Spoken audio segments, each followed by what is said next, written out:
After decades of civil war, peace finally came to Cambodia 10 years ago.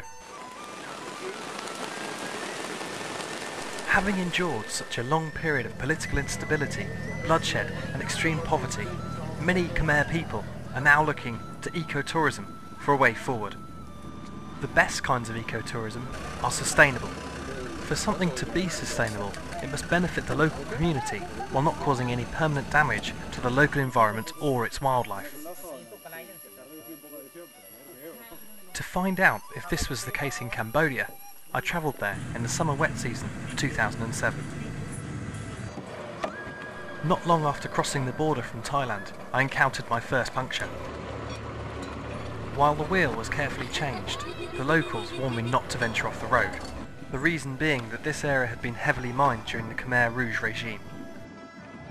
It wasn't long before we were back on the road again, heading for Siem Reap, the gateway to the ancient city of Angkor. From the bustling, tourism-driven town of Siem Reap, it's only a short ride to a place that most Cambodians consider the root of Khmer culture. Built between the 9th and 13th centuries, Angkor Wat and its surrounding buildings and temples make up the ancient city of Angkor. During the Khmer Empire, this enormous city was home to over 1 million people. Nowadays, millions of tourists visit Angkor Wat every single year. This is undoubtedly a good thing for Cambodia, but only if preservation of the site is placed before short-term profits.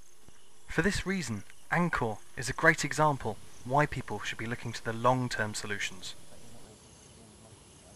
It is truly a magical place, and you can't help but notice that it's not just the carvings that join this place to nature.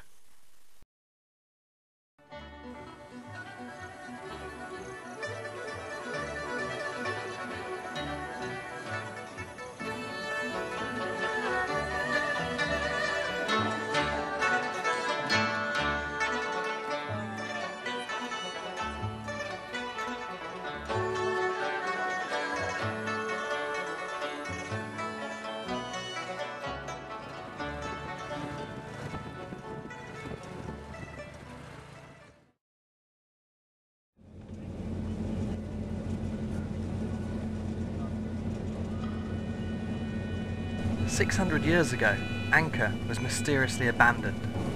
In its place, a new capital was founded, in a place where 3 large rivers meet, one of which is the world-famous Mekong River. This new capital, packed with history, is known as Phnom Penh.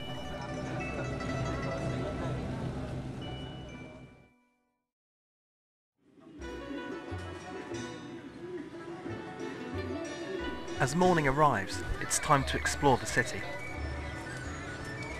Phnom Penh is well on the road to recovery after the harrowing times in the 1970s when Pol Pot's Khmer Rouge guerrillas forcibly moved the entire population into the countryside. This had a devastating effect on the Cambodian population, including the terrible acts of genocide that occurred across Cambodia. Nowadays, politics is still high on the agenda for the people here. However, my reason for coming to Phnom Penh was to look for any evidence for the illegal wildlife trade. My reason being that for any country to have a successful ecotourism program, it first needs to make sure that its wildlife and the habitats they live in aren't being illegally depleted.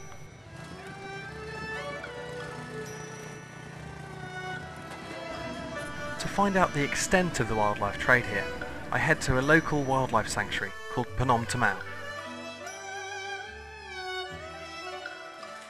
The majority of the wildlife has been confiscated from illegal wildlife traders, poachers and markets throughout Cambodia. Many of the species found here are endangered and originally come from Cambodia's beautiful national parks. Unsurprisingly, the illegal wildlife traders are harming Cambodia's economy because by depleting the wildlife from the forests, they reduce the number of tourists that will come to Cambodia's national parks in the first place. No one wants to see an empty national park, so it's hoped that more funding will be spent on protecting these unique areas. If the wildlife at Phnom Tamao hadn't been rescued, it would have almost certainly been smuggled illegally abroad to China. Tigers are one of the best examples for this. A dead tiger is worth a few $1,000s to a wildlife trader at most, but if it had been kept alive and left in its habitat, it would have generated 10 times this amount through tourism. The sanctuary at Phnom Tamao has shown me the extent of the wildlife trade across Cambodia, so it's now time to head to the northeast, one of the remotest parts of Cambodia, to see how ecotourism can benefit these communities. My destination in the northeast of Cambodia is Ratanakiri province. But on the way there, I'm taking a detour up the Mekong River. The Mekong's brown, nutrient-rich waters supply a massive diversity of life, which in turn provides food for millions of people in the region. But it's not just food that the Mekong River supplies. There is a town here where ecotourism benefits the local people and the wildlife. The town of Kratie and the nearby village of Campi attract tourists and wildlife lovers from all over the globe because of one rather special inhabitant of the Mekong River. The freshwater Irrawaddy dolphin is an endangered species throughout Asia. A combination of overfishing, boat strikes and pollution are thought to be responsible for the decline in this particular species. But here, the Mekong Dolphin Conservation Project has given hope for the future of these magnificent creatures. The project has shown the local community how the dolphins can benefit them, both financially and culturally. Money generated from boat trips to see the dolphins and souvenirs have given the local community an alternative income to fishing. It's certainly a fantastic project, but it's time to leave the dolphins and move on again.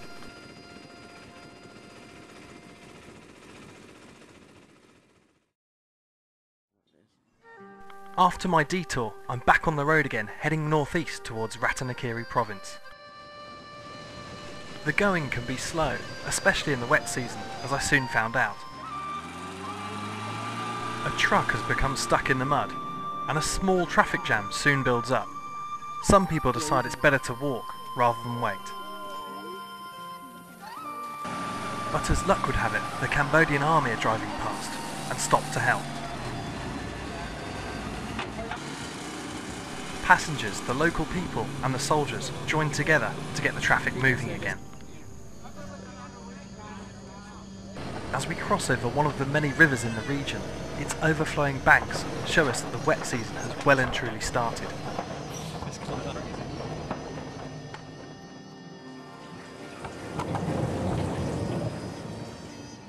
My first stop is the friendly town of Ban Lung. I'm here to find a guide who will take me into one of Cambodia's largest national parks, Virachey. However, before I head there, I want to try out an alternative, more traditional means of transport, and it's not the moto.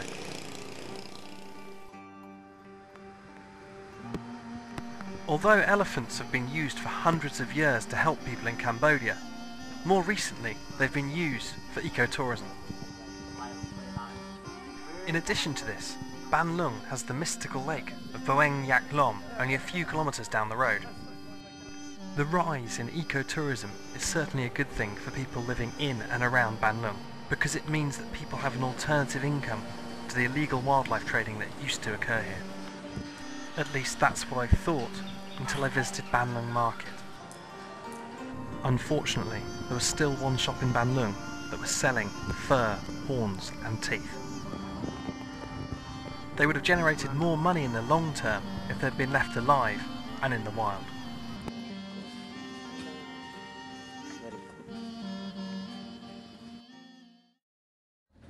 I soon find an ex-hunter as a guide and head north to one of the villages just inside Virachey National Park's buffer zone. My plan was to trek into the park for a week to see the extent of any damage done by illegal logging or poaching for the illegal wildlife trade.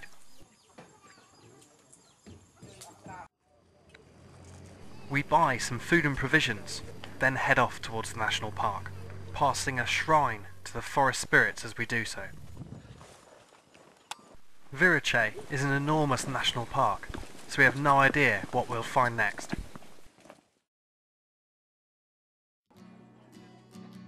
A few hours into the trek, something doesn't seem quite right. There doesn't seem to be any old large trees around. I have a sinking feeling in my stomach as I realise that illegal loggers have already been to this area.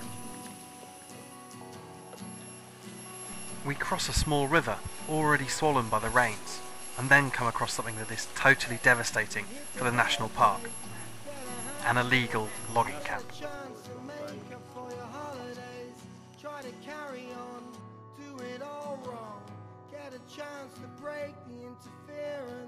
She calls the tunes that we play. She plays the music, tries to use it, gets a chance to keep it in the family. Logging of old trees like the one we saw is not sustainable.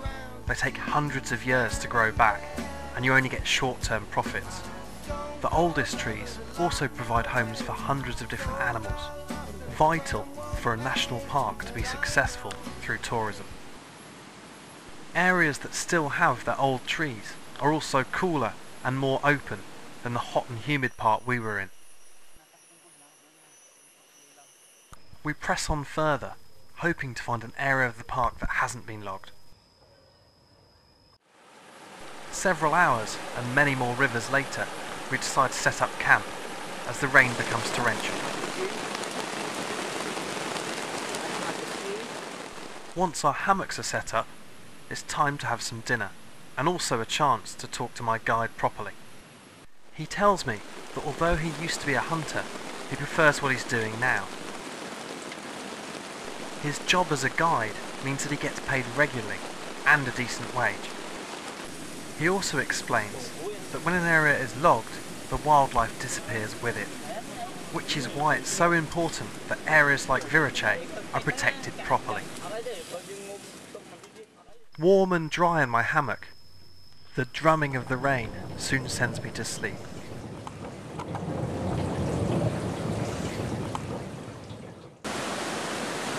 As morning arrives, we find ourselves in a lot of trouble. The heavy rains during the night have turned the stream alongside us into a raging torrent. Taking our guide's advice, we decide it's safer to turn back now while we still have time.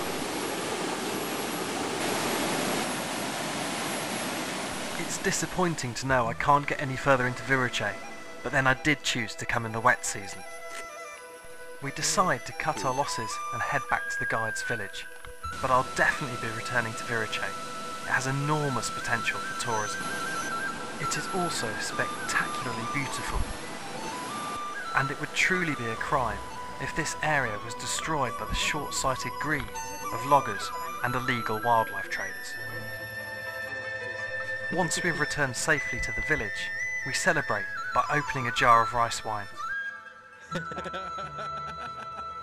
Is it good?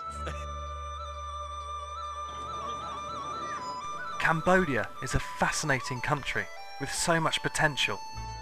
However, to reach that potential, it must make sure its natural heritage is properly protected. If it does so, it will continue to prosper and grow.